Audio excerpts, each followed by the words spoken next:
In Hong Kong, hundreds of thousands of people have taken to the streets for a huge rally against a proposed extradition law. The law would allow suspects to be sent to mainland China to face trial. Critics of the bill fear this could lead to arbitrary detention and unfair trials. Hong Kong was returned to China in 1997 but has kept its own system of justice since then. Today's march is the largest in the city in more than a decade. Let's speak now to Editor-in-Chief of Hong Kong Free Press, Tom Grundy, who's in Hong Kong and he's following the protests from there. Tom, a huge number of people have come to join the protest. Why is this so important to citizens of Hong Kong now? Well, yes, pretty unprecedented numbers. It's only in the last few moments that we've seen actually people finish coming out of the start.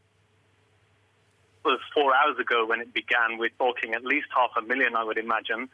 Haven't seen since 2003 when there was a national security law protest. But basically, Hong Kongers are very concerned that residents could be extradited to mainland China, where there are more concerns about rule of law and human rights compared to the system in Hong Kong. And some quite conservative and government-friendly groups are speaking out, let alone judges and journalists and some groups who aren't meant to. So almost 4 hours of people streaming out of Victoria Park, some frustration with police not opening all of the lanes as they proceeded to government headquarters, and as chanting scrap the evil law and oppose China extradition. They all began to pour around government headquarters just a couple of hours ago and surround the legislature. Well, we're looking at some of the pictures now. They look incredible. Tell us a little bit about why the introduction of this extradition law is being debated now. Well, the Hong Kong government proposed legal amendments in February that would allow the city to handle case-by-case extradition requests from jurisdictions that had no prior agreements, and most notably that includes Taiwan and China. It was triggered by a murder case involving a Hong Konger in Taiwan, but even Taiwan has said now that because of the draconian nature of this proposed law, they won't. Democrats in Hong Kong have done all they can to stall it at the legislature, but the government is pushing it through in an accelerated manner for it to arrive at the main legislative chamber on Wednesday. So in a matter of weeks, this could be passed, and it doesn't seem there's going to be much turning back.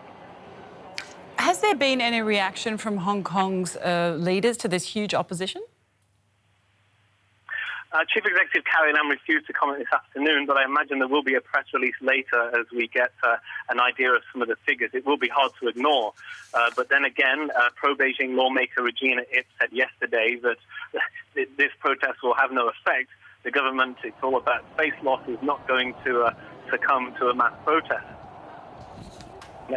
Carrie Lam, the chief executive here, and Beijing have indicated that although some concessions have been made to the business community, this law is going to pass.